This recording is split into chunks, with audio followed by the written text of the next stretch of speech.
복음서는 굉장히 다른 책들과 다르죠. 주님에 대해서 설명하지 않습니다. 주님이 이런 분이셨다. 또 가르침을 정리한 것도 아닙니다. 주님의 가르침의 주제는 이건데 뭐 이렇게 하셨다 이것도 아니고요. 또 어떻게 하면 구원을 받게 되는지, 천국에 들어가고 천국의 자녀가 되는지 하는 노하우를 알려주는 책도 아닙니다. 딱 한 가지 적고 있죠. 십자가의 이야기를 적고 있습니다. 갈릴리 사역은 십자가 이야기의 서론이죠. 다시 말해서 이 성경은 십자가를 만나는 책이에요. 왜냐 그러면 십자가를 만날 때 상황의 거짓이 드러나 버려요. 상황이 권세를 잃어요. 우리는 현상 세계 속에 살지 않아요? 현상 세계 모든 것이 우리에겐 상황이에요. 이 상황은 누가 만드는 거죠? 마귀가 만드는 거예요. 이 세상 임금이 이 세상을 통치하고 있어요. 이 모든 상황은 마귀가 만드는 상황이에요. 좋든 안 좋든 뭐. 그래서 상황을 보는 사람은, 상황을 사는 사람은 교회를 하루에 12번을 왔다 갔다 해도 그냥 마귀의 종로로 사는 것이고요. 그 상황 속에 숨겨져 있는 하나님의 뜻, 하나님의 길을 사는 사람은 이 마귀가 만든 상황 속에서 숨겨져 있는 하나님의 뜻을 살고 이루게 되는 것이에요. 혈육으로 이 세상을 사는 사람은 상황의 종로로 할 수밖에 없어요. 우리 중에 누가 상황과 상관없이 살 수 있다 그런 사람은 없어요. 그럼에도 불구하고 십자가에 죽으면 상황이 권세를 잃어버려요. 모든 상황은 죽고 사는 문제 같아요. 지금 이 일이 해결되지 않으면 큰일 날 것 같아. 지금 이 일을 이렇게 하지 않으면 큰 손해를 볼 것 같아. 근데 죽을 때 그 상관 있어요? 아무 상관없어요. 내가 뭐 상황이 이랬었느냐 저랬었느냐 하는 건 죽을 때는 전혀 상관이 없어요. 죽을 때는 딱 한 가지예요. 이 모든 상황 속에서 나는 나를 피웠느냐 아니면 하늘 그대로인가 하는 거죠. 이번 주 본문은 주님이 운명하심의 전반부를 우리가 보고 있습니다. 모든 말씀은 관찰이 중요해요. 이 말씀은 해석하기 이전에 두 가지의 뚜렷한 특징을 우리에게 나타내고 있어요. 이 말씀 속에서 우리의 세계가 깨어져 나가요. 그렇게도 중요했던, 우리가 우리 세계를 지키기 위해서 얼마나 애를 써요. 근데 그게 그냥 바람에 날리는 이 겨와 같이 날려버리는 것이 두 가지로 나타나는데, 첫 번째는 침묵이에요. 빌라도가 내가 유대인의 왕이냐 하니까 내 말이 옳도다 하신 이후에 완전 침묵이에요. 엘리 엘리 라마 사박다니까지. 이 침묵 속에서 우리는 하나님의 질문을 만나요. 그 질문을 만날 때가 나의 진실을 직면하게 되는 이 동전의 양면이에요. 그래서 창세기를 보면은 내가 어디에 있느냐, 이건 내 자신에 대한 질문이죠. 내 형제가 어디에 있느냐, 이건 관계에 대한 질문이죠. 그러므로 우리가 매일 아침 이 두 개의 질문만 스스로 물어도, 어떤 중요한 일을 결정할 때 이 두 가지의 질문만 우리 스스로에게 물어도 우리는 상황의 종로로서 굉장히 자유해져서 모든 상황에서 나를 창조하신 하나님의 나됨을 살아가는 기력이 피어나기 시작합니다. 두 번째는 영광스러운 순교가 전혀 아니었습니다. 본질계는 소박해요. 본질계는 요란하지 않아요. 북치고 장구치지 않아요. 인간계는 요란스러워요. 영웅을 만들어야 돼요. 슈퍼맨도 있고 원더우먼도 있고 막 그래야 돼요. 어제가 9/11인데 보니까 뭐 몽땅 히로더라고요. 모두가 영웅이야. 왜요? 영웅을 만들어야지 이 현상 체계를 수호하는 사람들이 계속 나오니까. 그러나 본질계는 그렇지 않아요. 들의 백합화를 보라. 공중 나는 새를 보라. 소박하고 자연스럽지만은 솔로몬의 모든 영광이 이 꽃 한 송이만 못한 거예요. 그래서 이 마카비스를 보면은 이 유대교가 아주 위험할 때에 적힌 책이거든요. 그러니까 요란합니다. 엘리아자르의 순교가 나오죠. 이게 돼지고기 아니고 먹어도 되는 고기 놔둘 테니까 그냥 사람들 앞에서 먹는 척만 하시오. 그러는데도 거부하고 순교했어요. 그것까지는 이해가 가. 그 다음에 바로 이어서 에자르에 이어서 7형제와 어머니 얘기가 나와요. 7형제와 어머니가 잡혀왔어요. 돼지고기를 먹으라 그래요. 제일 큰 형부터. 엄마가 율법을 지켜라, 먹지 말아라. 그래서 사지가 잘리고 몸통이 아직 살아있는데 기름가마에 던지고 이렇게 해서 6이 죽었어요. 막내가 남았어요. 지금이라도 돼지고기 먹으면 삼겹살이 얼마나 맛있는데, 지금이라도 돼지고기 먹으면 이 7형제의 영광을 다 너에게 주겠다. 당신 아들 다 죽이지 말고. 그런데 엄마가 율법 어기지 말고 죽어라. 그래서 아들이 그 엄마 말이 끝나기 전에 죽여라, 죽여! 이래갖고 죽었대. 여러분은 어떻게 생각하세요? 하나님 그렇게 지도가세요? 그게 믿음이에요? 그게 믿음을 지키는 길이에요? 종교는 너무 요란스럽고 억지를 부려요. 하나님이 생명을 주셨잖아요. 그러면 그냥 들의 백합화처럼 공중의 새처럼 그렇게 사는 것이 믿음이라는 것을 몰라요. 인간이 만든 현상의 번쩍거림에 쏘가가지고. 그래서 본문의 내용은 종교는 결코 보지 못하는 사랑의 영광. 이게 이 현상 세계는 힘으로 살지 않아요. 그래서 힘의 사람은 사랑이 패배인 줄 알아요. 윌렛 왈라라고 하는 그 사회학자가 있는데 자기 부모도 이혼하고 자기도 이혼했어요. 그 과정에서 이제 깨달은 것을 가지고 이 사람이 이론을 만들었는데 그 힘과 사랑의 반비례적 관계 그런 것인데 이혼할 때 한 사람은 아직 사랑해요. 한 사람은 사랑하지 않아. 사랑하지 않는 사람은 마음대로 할 수 있어요. 근데 사랑하는 사람은 상대방이 원하는 대로 할 수밖에 없어요. 사랑과 힘은 항상 반비례해요. 이 현상 세계는 힘의 세계예요. 이 힘의 세계를 살고 있는 동안은 사랑을 알 수 없어요.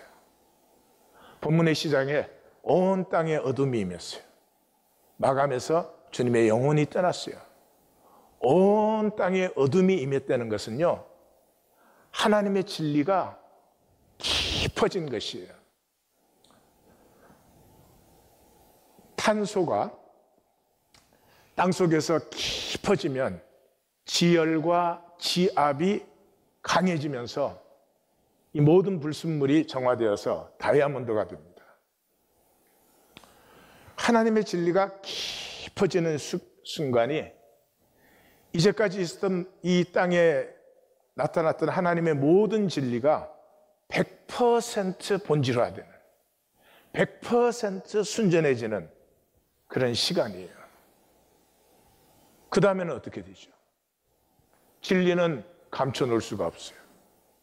빅뱅으로 터져나와요. 부활과 성령의 기름 부음으로 빅뱅으로 터져나와요. 그런데 현상계는, 종교는 이 본질을 못 보니까요, 이게 주님의 진리가 깊어졌을 때가 세상과 현상에는 진리가 없어진 것처럼 보이잖아요. 거짓이 이긴 것처럼 보여요. 그럼에도 불구하고 하나님의 역사는 그 깊어진 자리에서부터 이제는 생명과 사랑의 순수함에 용암으로 분출되어 나오기 시작합니다. 그 가운데 이 버림받은 아들과 이 본질을 보지 못하는 종교의 본질이 나타납니다. 46절이 크게 소리질러 엘리 엘리 라마 사박다니, 사박다니 하는 것은 버려졌다는 것입니다. 잘려졌다는 뜻이에요.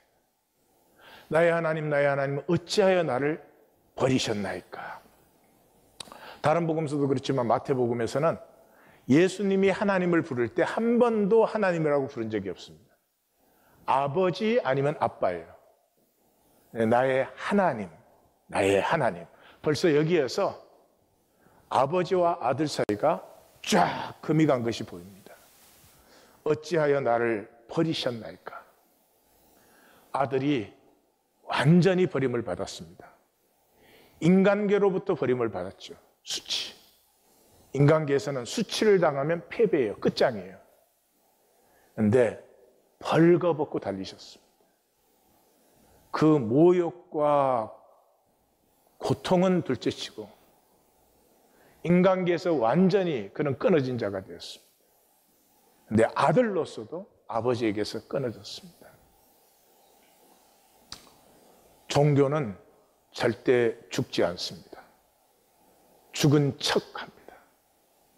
계시록 13장 3절을 보면 용에게 권세를 받은 짐승이 죽는 것 같으니 살아납니다. 신앙이 뭔 줄 아십니까? 십자가에 죽는 것입니다. 다시 말씀드려요. 신앙은 머리로 이해해가지고 하나님 믿는다고 나불나불 되는 게 아닙니다. 출발이 십자가에 죽는 것입니다. 이건 신앙으로만 가능해요. 아버지를 온전히 신뢰하지 않고는 죽을 수 없어요. 주님이 아버지를 온전히 신뢰했기 때문에 끊어질 수 있었어요. 참 역설적이죠. 현상계에서는 이 이상의 저주가 있을 수 없죠. 근데 본질계에서는 이 이상의 사랑이 있을 수 없어요. 아버지를 신뢰했기 때문에 아버지께서 끊어지는 것을 순종할 수 있었어요. 이번에 현상과 종교의 사람들에게는 결코 보이지 않습니다. 그래서 사도 바울은 이 얘기를 많이 합니다. 로마서에도 하고 에베소서에도 하고 많이 하는데, 무릇 그리스도 예수와 합하여 세례를 받은 우리는, 세례를 받는다는 말은 옛것에 대하여서 죽고 질적으로 새로운 것으로 변화되는 것을 세례라고 합니다. 교회에서 물 뿌려주는 거 세례 아니에요. 다시 말씀드려요. 세례는 내 옛 본성이 죽고 새 본성으로 살아나는 것을 세례라고 해요. 거듭나는 것이고 전환되는 것이고 물이 포도주로 바뀌는 것이에요. 그리스도와 합하여 세례를 받은 우리는 그의 죽으심과 합하여. 시작이 어디예요? 죽으심과 합하여요. 믿음은 십자가에 주님과 함께 못 박힘으로만 시작되는 것이, 다른 길이 없어요. 주님의 버리심 받음에 갈팡질팡하는 종교의 모습이 나옵니다. 이 세 가지는 종교의 3대 특징입니다. 첫 번째는 엘리야를 부르는 줄 알아요. 종교는 뭐를 갖고 있죠? 지식을 갖고 있어요. 엘리야를 몰랐으면 하나님, 엘리라고 하는 하나님이라는 걸 분명히 들었을 거예요. 그런데 지식을 갖고 있으니까. 사람이 뭐를 듣죠? 자기 의식에 있는 것을 들어요. 종교인의 의식에는 지식이 있어요. 근데 하나님이 없어요. 두 번째가 이 어둠과 큰 음성에 반사된 선행. 이 심포도주라는 것은 이제 로마 병정들이 지쳤거나 아프거나 상처를 받았거나 이럴 때 이 치료제처럼 쓰이는 것입니다. 근데 깜짝 놀라가지고 그것을 주님께 드려주죠. 주님이 이 시편에 예언된 대로 그것을 마십니다. 고린도전서 12장에 보면은 12장은 교회예요. 교회가 그리스도의 몸이다 하는 걸 얘기해요. 그래서 몸이 있는데 그 몸에는 많은 은사가 있고 많은 직분이 있고 많은 사역이 있어요. 근데 그 많은 은사와 사역, 직분을 다 얘기한 다음에 제일 마지막 절이 이렇습니다. 이렇게 은사가 귀하고 그럼에도 불구하고 더 큰 은사와 더 좋은 길을 내가 너희에게 보이리라. 이것을 사모해라 그래요. 그것이 13장이에요. 그게 뭐예요? 사랑이 없으면 내가 산을 옮길 만한 믿음이 있고 모든 방언을 다 말하고 모든 예언과 모든 지식을 다 알고 있어도 nothing. 우리의 선행이 하나님 형상에서 피어날 때 아름답고 복이에요. 근데 반사적인 거, 사람에게 보이기 위해서, 사람들에게 이렇게 착하게 보이기 위해서, 믿음 있는 것처럼 보이기, 이 종교의 두 번째 특징이에요. 종교의 세 번째 특징은 강팍함이에요. 가만두라, 엘리야가 구원하나 보자 그래요. 강팍한 불신이에요. 종교생활을 뭘로 합니까? 에고로 합니다. 에고로 하는 사람의 중심은 뭡니까? 힘이에요, 힘. 힘이 뭐가 힘이에요? 돈이 힘이죠. 그리고 뭐가 실제예요? 상황이 실제예요. 돈으로 뭘 만들어요? 상황을 편하게 만드는 거죠. 상황을 나에게 유리하게 만드는 거죠.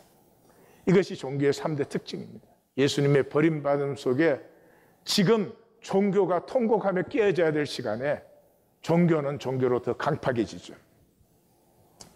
이 본문 속에서 가장 중요한 것은 현상의 거짓입니다. 현상의 거짓이에요. 그런데 현상의 거짓을 우리는 진실로 알고 받아들이고 있어요. 종교 생활을 하는 우리는 현상이 진실이에요. 창세기에서 그랬죠. 결코 죽지 아니하리라. 아담과 이브가 선악과 열매 먹었을 때 죽었습니까? 안 죽었습니까? 안 죽었죠. 안 죽었으니까 얘기가 계속되죠. 그런데 그 안 죽은 것은 뭐에서? 현상에서 안 죽었죠. 하나님 말씀하신 건 본질이었죠. 본질에서 죽으면 뭐예요? 단절이죠. 하나님에게서 단절되었고 아담과 이브가 단절되었고 인간과 자연이 단절되어서 이때로부터 정신토록 땀 흘려 수고하고 땀을 흘려야 먹을 것을 얻을 수가 있고 여자가 자녀를 낳는 것이 당연하고 복된 것인데 이것이 고통과 수고가 되고 단절되었기 때문에. 근데 마귀는 현상을 가지고 속이죠. 현상의 육체는 죽지 않으니까 결코 죽지 않는다. 그 다음 뭐라 그랬어요? 너희가 하나님같이 된다. 하나님이 뭘 하세요? 하나님 자기 뜻대로 이루시는 거예요. 그래서 하나님같이 되면 마음대로 살아요. 우리 모두가 마음대로 살아요. 그런데 그 마음대로를 가지고 용서하고 사랑하는 것이 아니라 그 마음대로를 가지고 가리고 피하고 유리하고 판단 정죄하고 미워하는 데 마음대로 하고 있어요. 본질을 상실하고 상황밖에 없는 상황의 존재가 된 것이죠. 그래서 마귀가 이 세상에 만드는 모든 것은 현상이에요. 그 현상 중에 나에게 관계된 것이 내 상황이에요.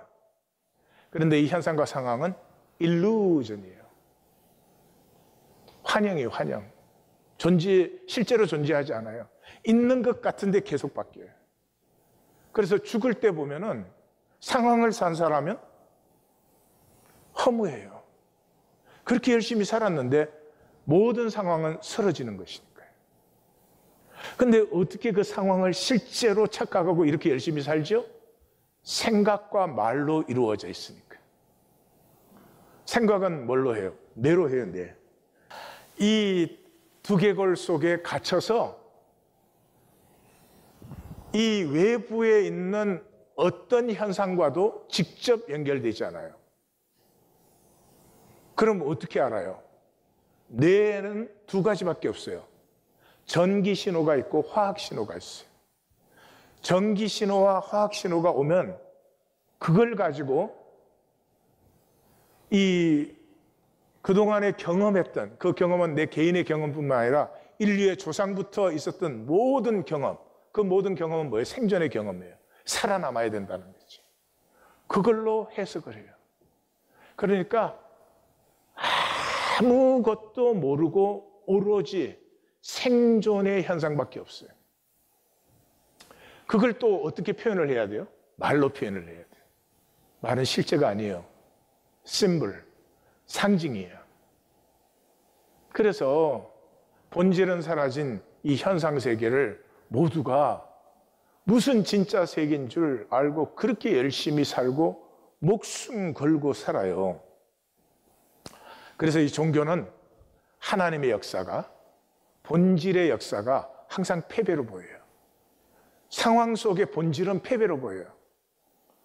그래서 타락한 것도 그러죠. 하나님이 다 아시면서 왜 타락하게 했나, 뭐 그런. 홍수 대표적이죠. 99.99%가 타락했어요. 그러면 모든 신화의 신들, 종교의 신들은 싹 없애버리고 새로 합니다. 근데 하나님은 0.01%의 가능을 가지고 이 세계를 새롭게 하시는 하나님이세요. 이건 성경에밖에 없어요. 그래서 홍수의 총 결론이 뭐예요? 사람이 바뀐 게 아니에요. 하나님이 바뀌셨어요. 이는 사람의 마음에 계획하는 바가 어려서부터 악합니다. 사람의 본성이 악해요. 사람 보고 바뀌라 그런다고 바뀌잖아요. 내가 다시는 멸하지 아니하리라, 멸망시킨다고 바뀌지 않아요. 여기 하나님이 십자가의 하나님을 선포하고 있어요. 이 악한 인간을 내가 품고 죽는 거예요. 멸망시켜서 변화된다면 다 멸망시키죠. 하나님이 품고 죽으세요. 이게 구원이에요. 근데 대부분의 현상의 사람은 절대로 하나님에게 품음받지 않습니다. 품음받는 순간에 내 에고가 끝장나는 거니까. 광야도 마찬가지죠. 광야에 가서 뭐 먹을 게 없다, 입을 게 없다, 뭐 잠자리가 불편하다, 맨날 그런 얘기. 왜? 상황만 보니까. 본질을 보면 뭘 봐요? 광야에는 임재가 있었죠. 하나님의 임재가 불기둥과 구름기둥으로. 그래서 광야 시작과 마지막이 무리바 아니에요. 무리바가 뭐예요? 다투었다는 거예요. 뭐를 다투었어요? 우리 중에 하나님이 계신가 안 계신가. 60만 이상의 사람들이 나왔는데 하나님의 임재, 이 본질을 본 사람은 서너 명밖에 안 돼요. 그게 남은 자의 비율이에요. 그게 택하심을 받은 자의 비율이에요. 모두가 헛된 상황에는 목숨을 걸고 살아요. 그렇지만 본질은 직면하지 않아요. 왜요? 아프고 두려우니까. 하나님은 씨앗을 만드세요. 생명을 만드세요. 하나님에게는 쌀 억만가마니가 있어요. 벽시 한 줌이 있어요. 하나님이 쌀 억만가마니 택할까요? 택할 리가 없죠. 이건 먹어 없어지든지 썩어 없어지든지 불에 타서 없어지는 것이에요. 그러나 벽시 한 줌은 100배, 60배, 30배의 열매를 영원히 맺어요. 생명이 피어난 생명의 사람들을 만들고 계세요. 대표적인 것이 이 엘리야의 사건이죠. 엘리야가 갈멜산에서 아세라와 바알의 선지자 이 800명에 대항해서 어마어마한 승리를 거두었습니다. 그 다음에 엘리야가 바란 게 뭐였어요? 이 승리가 현상적으로 나타나는 거죠. 이제 바알 종교는 없어지고 이제는 야훼 종교가 뭐 해서 자기는 야훼 종교의 뭐 재상이 되든지 뭐 그런 거겠죠. 근데 현상으로 보니까 아무것도 안 바뀌었어요. 이세벨이 오히려 자기 죽이려고 해요. 그러니까 광야로 나아가가지고 뭐 중내 산에 그러고 난리가 났습니다. 하나님이 그를 호렙까지 인도한 다음에 내가 왜 여기 있느냐? 그러니까 하는 말이 내가 만군의 하나님 여호와를 위하여 열심히 유별하오니. 하나님은 유별한 거 별로 안 좋아하세요. 예. 예, 종교생활 하시는 분들은 잘 아셔야 됩니다. 들의 백합과 같이, 공중에 나는 새와 같이, 본성이라는 것은 자연스럽게 나타나지 이렇게 억지로 막 만들어내는 것이 아니에요. 그래서 그 억지에서 보니까 이 백성들이 주의 언약을 다 버렸고 주의 제단을 헐었고 선지는 다 죽었고, 하나님 뭐라고요? 너 내 앞에서 이 산에 서라. 그 다음에 큰 바람이 있었어요. 근데 바람 중에 아무것도 없었어요. 그 다음에 큰 지진이 일어났어요. 지진 중에도 아무것도 없어요. 그 다음에 큰 불이 일어났어요. 근데 아무것도 없어요. 이 종교는 바람, 지진, 불 만든다고 난리들이지.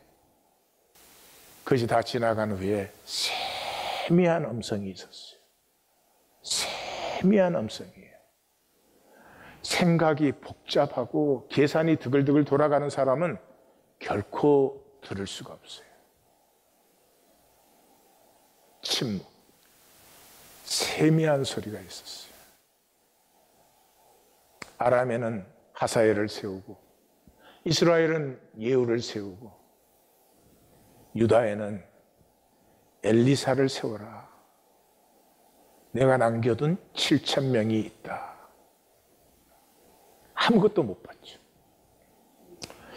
그래서 역사는 남은 자의 역사예요. 남은 자의 역사라고 하는 것은 하나님의 진실이 이 땅에서 점점 순수화되는 거예요. 다윗의 진실이 얼마나 진실되었을까? 저는 이 말씀 준비하면서 생각을 해봤는데 절반 아닌 것 같아요. 다윗이 거짓말 여러 번 했잖아요. 네. 절반 안 되는 거, 50% 안 되는 것 같아요. 모세, 여호수아, 사무엘, 한나, 그 인간 속에 나타나는 그 깨끗하지 않은 100%가 아닌 진실이 하나님의 역사 속에서 점점 초점이 모입니다. 이것이 100%로 순전해진 것이 예수님이세요. 그리고 십자가에서 그것이 완성된 것이 100%로.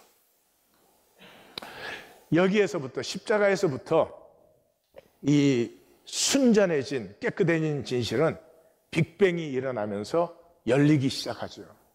그러나 이건 양적이 아니에요. 이 양적으로 생각하면 이 전혀 이해를 못 하시는 거예요. 생명 역사예요. 역사의 수많은 사람들은 그냥 쓰러져 버려요. 한 알 그대로로 다 단절되어서 땡글땡글 아무것도 아니에요.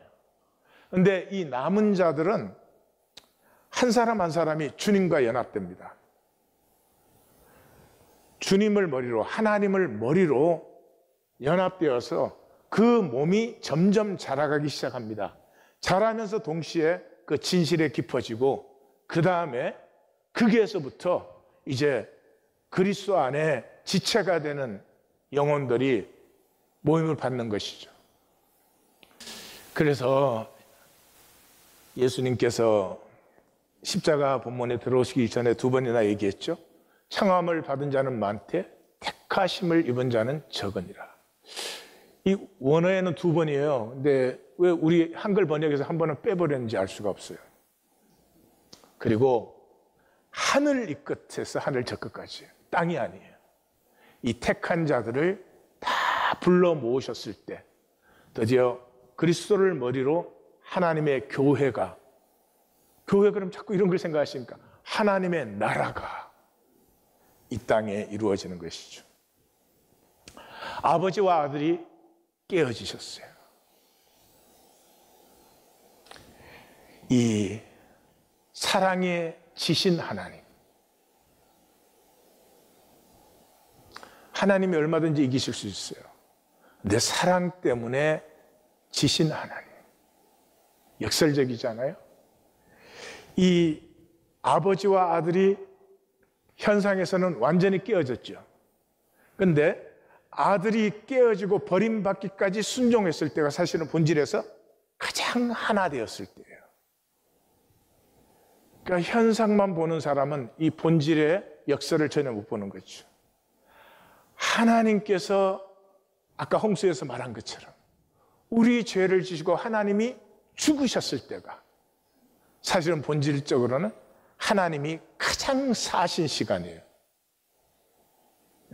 그래서 이 아버지와 아들이 쫙 깨어지면서 모든 죄인이 이 십자가로 침노할 수 있죠. 이 십자가로 침노할 수 있어요. 누구든지 주의 이름을 부르는 자는. 그런데 침노하는 자가 없어요. 부르는 자가 없어요. 입술로만 주여 주여 하지. 왜요? 현상의 사람에게는 십자가가 실패와 저주와 고통으로 보여요. 이 본질에서 나타난 영광과 승리로 보이잖아요. 영광과 승리로 보이면 뭐 다 침노하죠.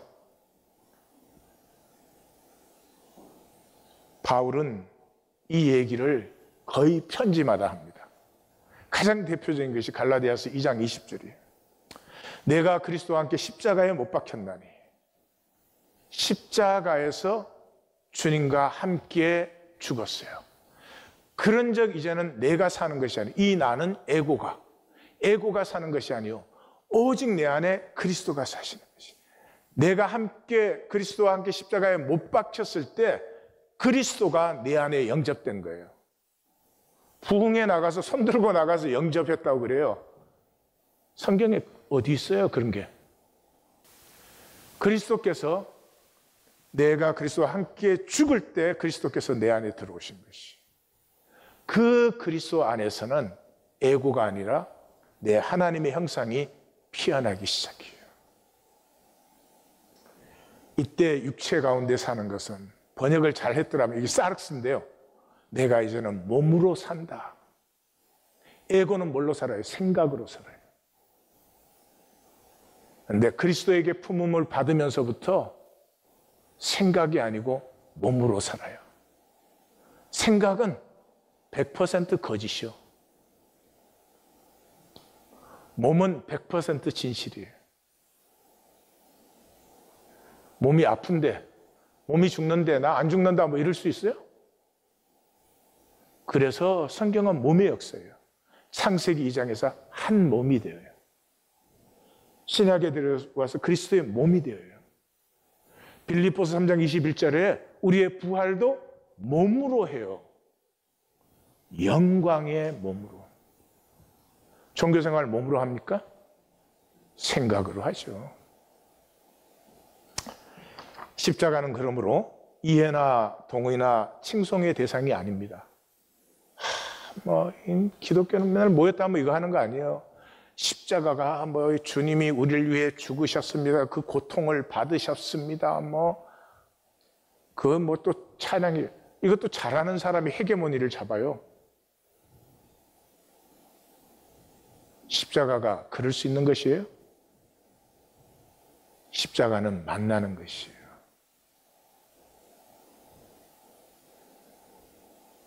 부모가 자식 위해서 희생했는데 자식이 그거 설명하면 돼요? 부모의 희생을 만나는 거죠. 만나면 선택할 수밖에 없어요. 십자가를 사랑하든지 사랑하지 않든지, 십자가가 영광으로 보이든지 아니면 저주로 보이든지 만나면 둘 중에 하나예요. 만나지는 않고 온갖 것을 생각과 말로 갖다 붙입니다. 그래서 예수님의 탄생 때 이미 그렇게 되어 있잖아요. 이 예수님이 이 땅에 오신 것은 뭐예요?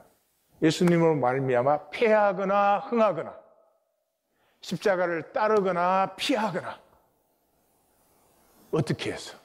우리의 생각을 드러나기 위해서. 마음의 생각이 드러나요. 정말 십자가 사랑하세요? 정말로 십자가를 살고 싶어서 주님을 따르시는 거예요? 이 선택이 존재와 영혼을 결정해요. 근데 중요한 것은 이 선택은 모든 상황에 우선해요.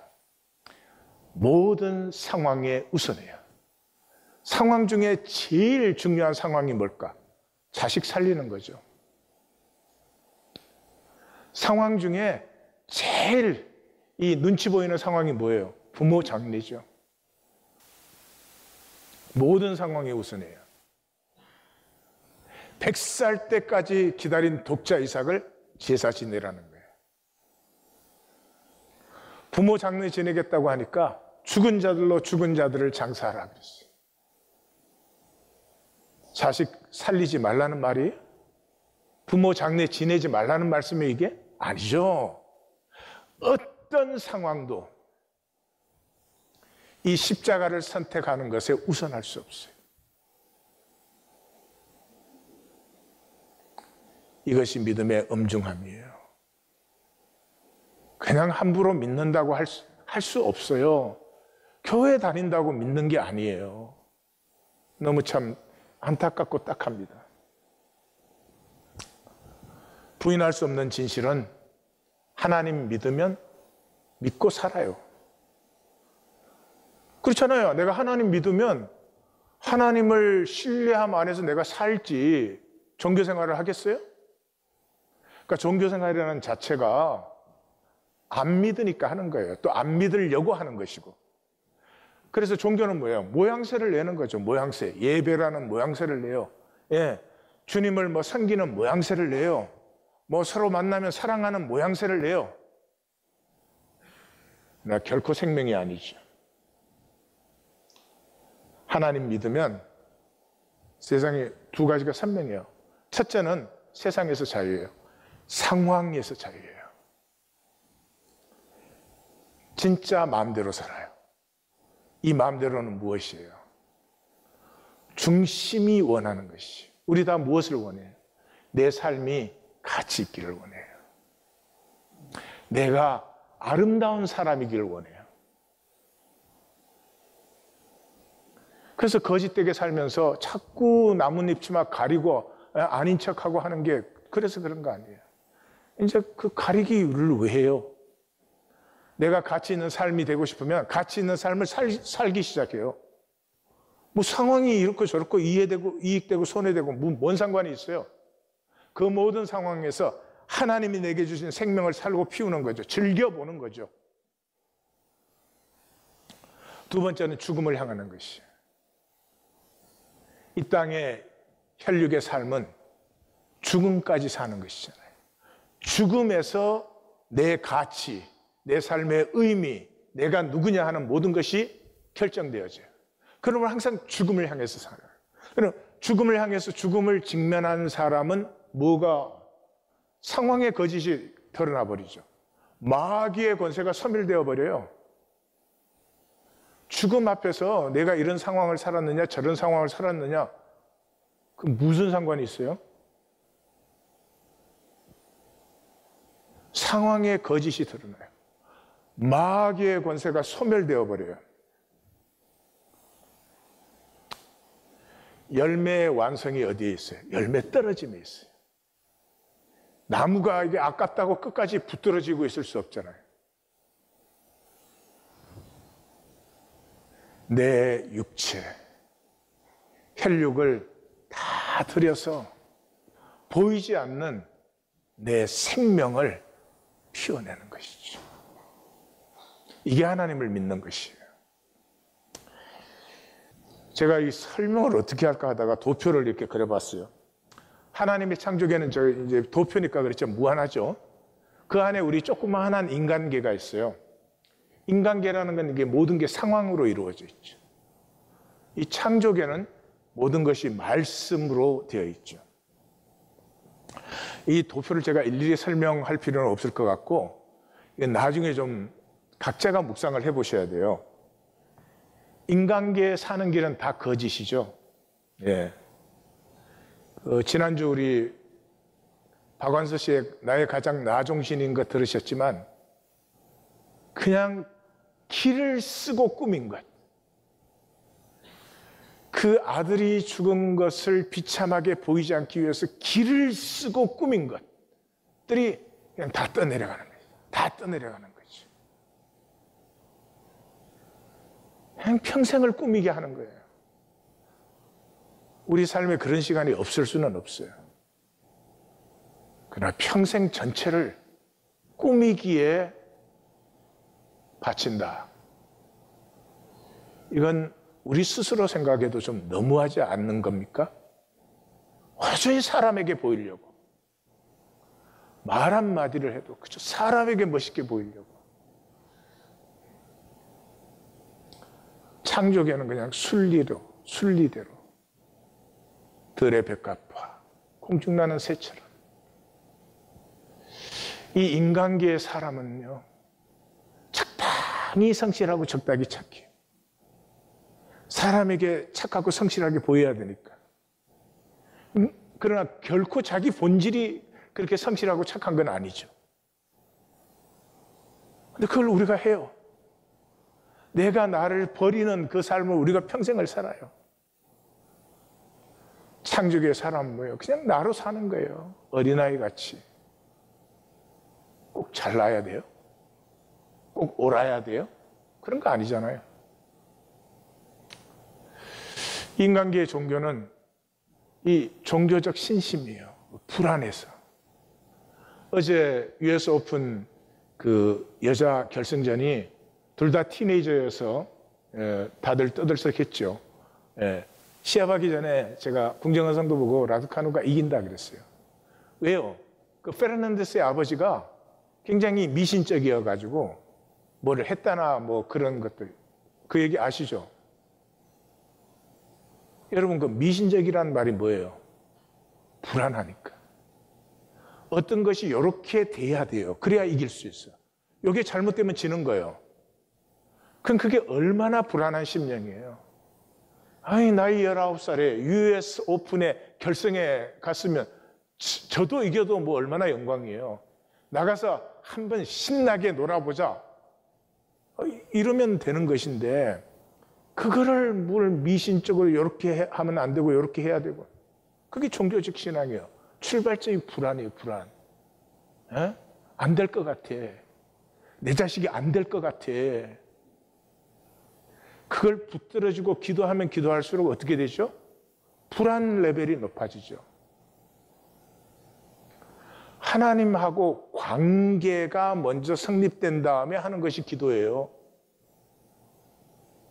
아버지하고 내가 자식 관계 됐으면 기도하면 이루어지는 것이죠. 뭘 불안해할 게 뭐가 있습니까? 인간계의 신앙 참 어리석죠. 돈은요 늘 부족해요. 왜? 현상을 컨트롤해야 되니까. 현상은 계속 바뀌죠. 계속 도전이 되죠. 다 생각은 이래. 한 500만 불만 있으면 내가 괜찮지 싶. 500만 불 생기는 순간에 500만 1불. 끝이 없어요. 그러나 실제를 누리는 사람은요, 둘 중에 하나예요. 자족파와 넉넉파예요. 예, 저는 자족파예요. 양파가 아니고. 저는 정말 돈 때문에 걱정하거나 부족하거나 모자란 적이 없어요. 우리 성도님들하고 얘기하다가 우리 긍정성도가 돈이 뭐 필요한 게 뭐 있어? 그러니까 돈이 그렇게 많으세요? 그러더라고요. 그게 많다는 얘기를 들려요. 자족이 자족. 넉넉파도 있어요. 하나님이 넉넉하게 부으셔서 그 사람은 하나님이 쓰기를 원해요. 그것을 통해서. 그러니까 둘 중에 하나면 돼. 자족파든 넉넉파든. 문제는 이 파도 아니고 저 파도 아니고 대파야 그냥. 구하는 것은 인간계의 사람은 항상 보이는 것을 구해요. 사람에게 어떻게 보이나 그게 전부예요. 보이지 않는 것의 신비를 몰라요. 에고, 영원한 마귀 통치. 상황 자체가 아니라 그 상황 속에 섭리를 누리는 거죠. 상황에서 보면 십자가는 저주와 패배예요. 상황의 십자가는 저주와 패배 아니에요. 근데 상황 속에 섭리를 보는 사람에게는 십자가가, 아버지와 아들이 깨어진 그 자리가 어느 때보다 하나 된 자리시고요, 하나님이 죽으신 그 자리가 어느 때보다 하나님이 하나님 되신 자리지. 영광과 승리로 보여요. 불효자는 어떻게 해야 될까요? 불효자는 이제부터는 한 주에 1,000불씩 부모에게 갖다 주면 될까요? 불효자는 내가 불효하다는 걸 알면 돼요. 뭐 몇십 년을 불효했어도요, 자기가 불효하다는 것을 아파하는 아픔이 생기면 부모가 더 안타까워져요. 불효해도 괜찮다고. 근데 내가 불효자라는 것을 알면서부터요, 모든 걸 알게 돼요. 그때는 뭐 아버지가 이래서 엄마가 이래서 뭐 불평이고, 뭐 우리 엄마 아빠는 뭐 세상을 몰라가지고 뭐 어찌고. 근데 불효한 걸 알면서부터 그게 다 사랑이었다는 것을 알게 돼요. 그게 다 나 때문에 아파한 것이라는 것을 알아요. 그리고 뭐 자기가 해준 건 좀 한 건 잊어먹질 않아. 그런데 내가 뭘 좀 해준 것 같이도 다 방탕한 것이었고 불효였어요. 저희 어머님이 돌아가시고 나서 시간이 흐를수록요, 엄마 마음을 내가 너무 몰랐어요. 그냥 나만 보면 좋아하시니까. 우리 성도들하고 정반대. 나만 보면 좋아하시고 행복하셨어요. 믿거나 말거나. 근데 내가 효자인 줄 알았어요. 그 마음 하나도 내가 못 헤아려 드렸더라고요. 이 십자가에 주님의 운명까지 왔습니다. 주님 우리에게 무엇을 말씀하시는 것이죠? 우리가 믿지 않는다는 것을, 우리가 결코 하나님 믿지 않는다는 것을 아파하셔야 됩니다. 사람은 가슴이 아프면서부터 순수해집니다. 진실해지기 시작합니다.